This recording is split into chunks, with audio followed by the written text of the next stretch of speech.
I wasn't even sure why this story needed to be told. By the end, I realized it wasn't so much about liking the character. It was about whether I was willing to sit with a story that tells the truth about someone that I wouldn't want to become. Welcome to Salt and Light. This is where we look beyond the plot and ask what the story really believes. What are they saying about the world, about reality? And I'm Zena Dell Lowe.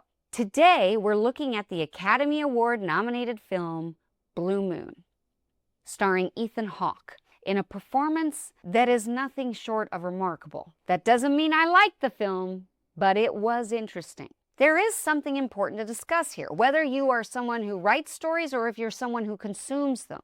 And this is something that we don't discuss enough when we analyze film. It's not so much about whether the character is likable. The real question is the story being morally honest? Because some films inspire us, some entertain us, and some hold up a mirror. They ask the uncomfortable questions about what it means to be human. What is it like to have this human condition? What are the limits of it? And what are we supposed to do with it? How do we live in a fallen world? In this case, we're sort of asking, what are the limits of genius? Perhaps more to the point, what happens when someone is brilliant, but their soul refuses to bend? Blue Moon follows legendary lyricist Lorenz Hart near the end of his life and career. Now, you've heard of Rodgers and Hammerstein, the songwriting duo that reshaped musical theater during World War II and beyond.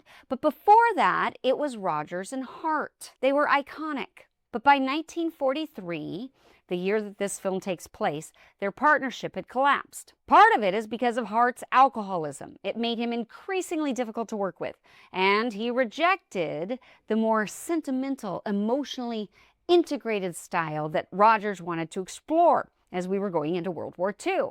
So Rodgers found a new partner. He moved on, and he started working with this guy, Oscar Hammerstein. The film unfolds over a single night, and it's on the opening night of Oklahoma, which Rodgers and Hammerstein wrote together. And what happens is Hart is like drifting through conversations, memories, misconnections. He's had far too much alcohol. He's slowly realizing that the world he helped shape is now moving forward without him. In this one scene, we just really see him unraveling, his entire world unravel. And it's painful because we don't really like him. Now, he's still brilliant. He's still sharp. He's witty, but he's self-centered. He's totally self-consumed. He's still capable of devastating insight, but beneath the wit is a man who is lonely and insecure and desperate for approval, but who's unable to ask for love or offer it in return, certainly not in a healthy way. This is not a plot-driven film. It's a character study. And I initially resisted it because I didn't care at first. I didn't care because I didn't like him. He's arrogant, bitter, self-absorbed, socially awkward, often mean. He weaponizes his intelligence. He's constantly complaining. Like, my goodness, he sees himself as a victim. But he's not powerless. He's not actually oppressed. He was very successful. He has every reason to be grateful. So he's not just misunderstood. He's a man of enormous talent whose life is painful because of his own choices. He refuses to be grateful, and he refuses to have accountability. He refuses to have the emotional courage to change. And that frustrates me because I believe gratitude is the antidote to almost everything in life, and that humility is the pathway to redemption. And he could have chosen that path, but he didn't. And so that makes it hard for me to have a lot of sympathy for him. But then there's the real question, because something shifted as I kept watching the film. I began to realize the film wasn't trying to make him charming. It was trying to make him true. So then, for me, the question became, well, is the film critiquing him or is it glorifying him? Is it romanticizing this type of a character? Because here's the thing. I like flawed protagonists. I've defended morally complicated characters. Thomas Shelby, for example.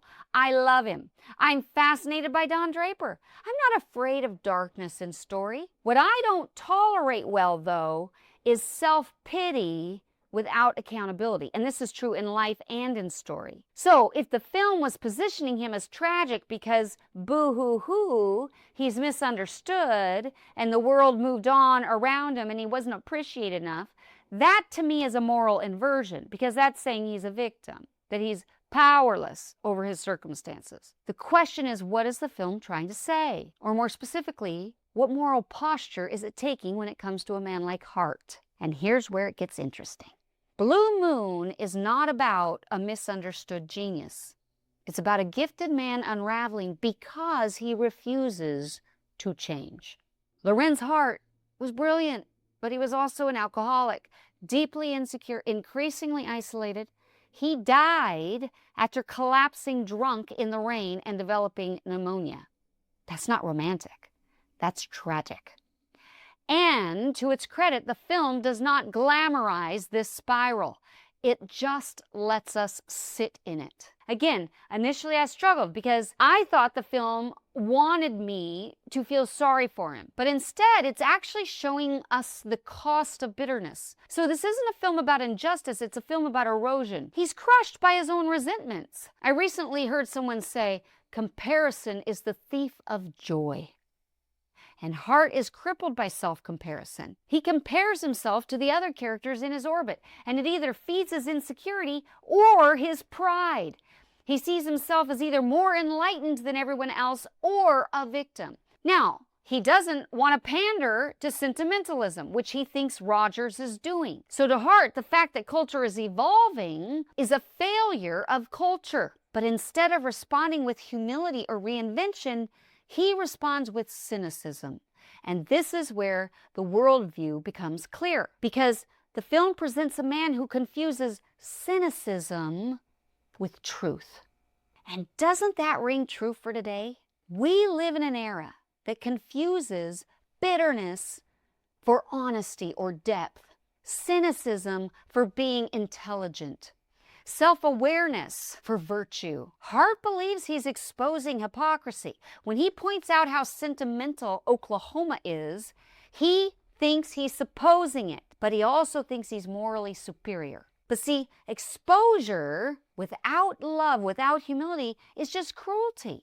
And then his pride ultimately becomes his downfall. Now here's the thing.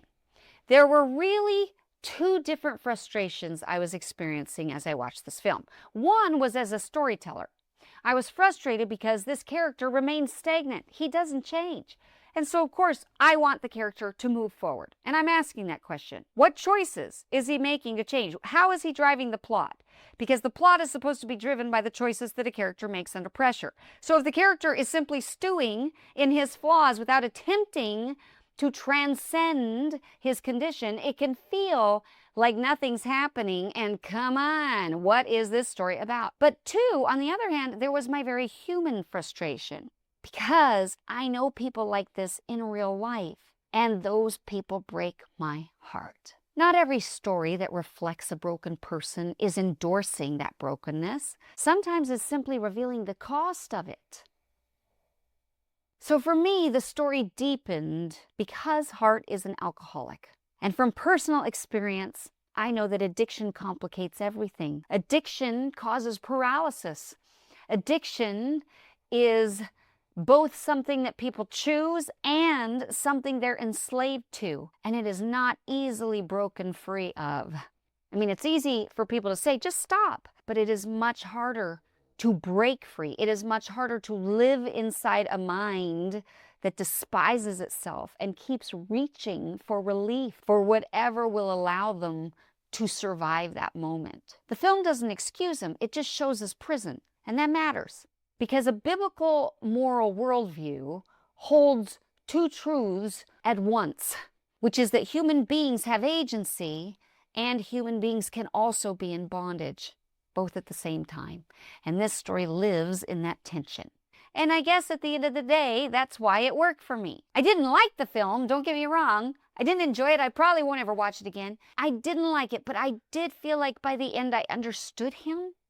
And that's a different kind of experience. And again, I've seen this pain in real life before. It's very hard to watch someone you love, someone with extraordinary gifts, waste their talents because they are stuck in the clutches of addiction. It's hard to watch someone refuse the very humility that could save them.